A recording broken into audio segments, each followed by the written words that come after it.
Hello, so we are the group Migrants on Film. This is Hong, Jill, Giagi, who is not here, and me, Enrique. And our project consisted on a conceptualization of an exhibition for the Polish local audience of the Museum of Emigration of Gdynia. And it was based on a book by the commissioner, Polish Migrants in European Film in 1917 2017, and it entailed a close work with the commissioner. We also had a list of materials, film-related materials like posters of the films, and a list of films that we could work with. And with all these resources, we had to work in the exhibition. The exhibition is based on the book written by Professor Van Kimgemo, and the main research of the book is based on the portrait of figure of the Polish migration in European cinema. So the exhibition is based on that too. And the venue of the exhibition is in Gdynia, in Poland. And the building is a former marine station, and that has a strong connection with the Polish migrant. And also our exhibition is going to held in the temporary exhibition space, and we don't know the dates yet, but maybe it's going to be 2022 or it will be 2023. So as a framework, this exhibition needed to match with the them chosen by Museum of Gdynia for 2022 stereotypes, and we had to translate the content of the book into a content that was suitable for an exhibition space. For this purpose, we divided we set 3 categories to analyze the content of the book. These categories were the historical context, filmic context, and characters/stereotypes. This is the space that we dispose for, the corridor and a squared room that we called the space. For the corridor, we saw that the historical and filmic context could be represented there through a diachronical approach, and it goes parallel with the structure. And the character and stereotypes would be like the concept the common thread that would show all the content of the exhibition together. The book has a diachronic approach to the content since like the early beginnings of 20th century until now, and the corridor has this longitudinal axis and offers an opportunity because of its shape to tell this content in the best way.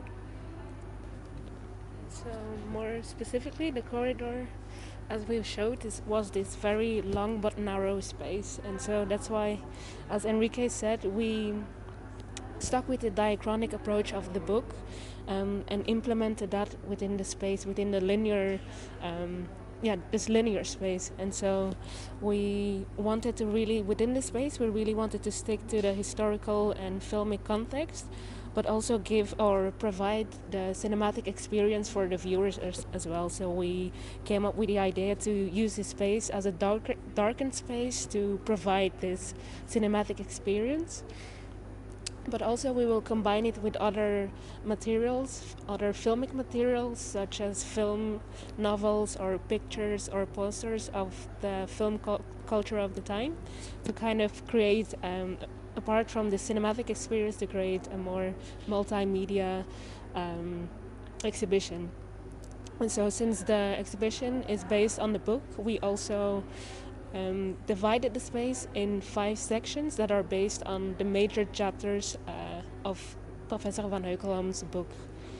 Then the next space will be the square, and in contrast to the corridor, the square is more so a space where the visitors can walk around freely, and a space where the visitors can think and reflect on what they've seen previously, but also connect it to their own experiences concerning migration or their own stories or memories that they have.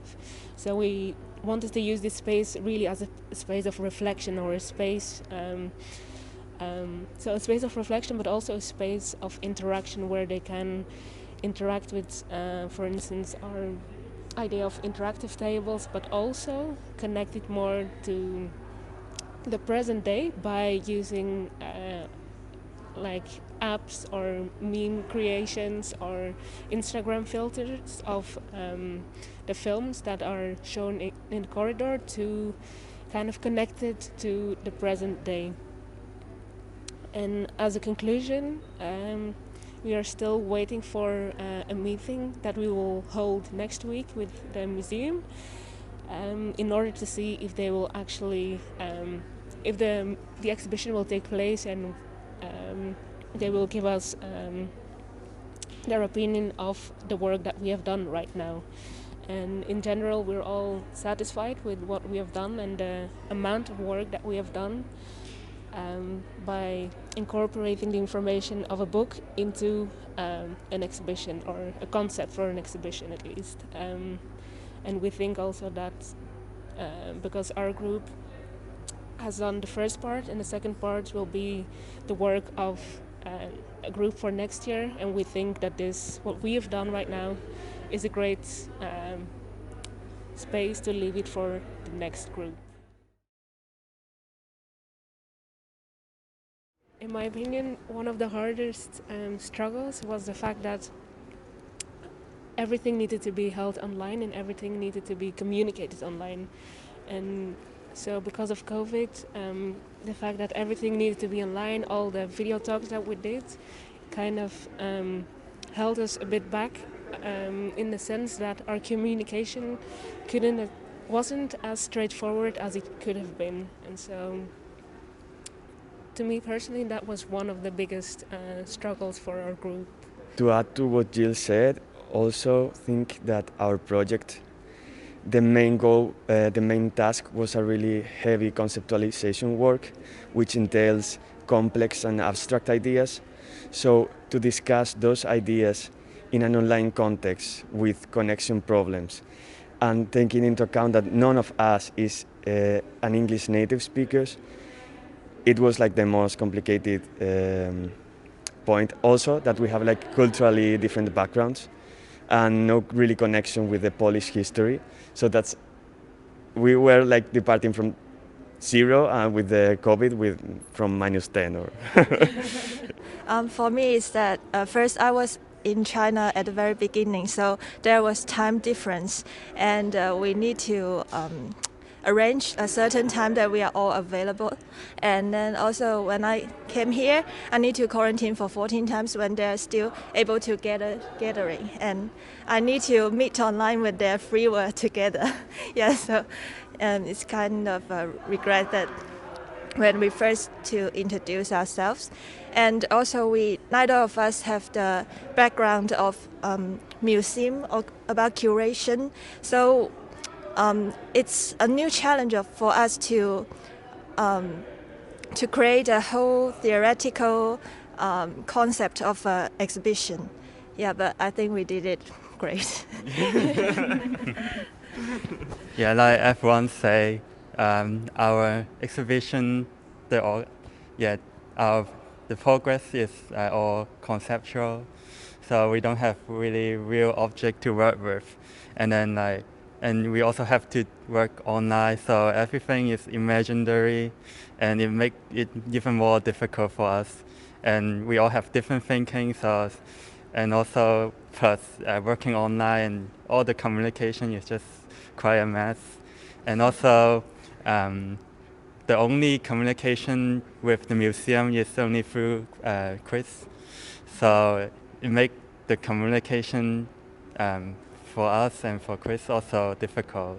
And yeah, that's I think our biggest challenge. But we did great. Yeah, we We did did great. great.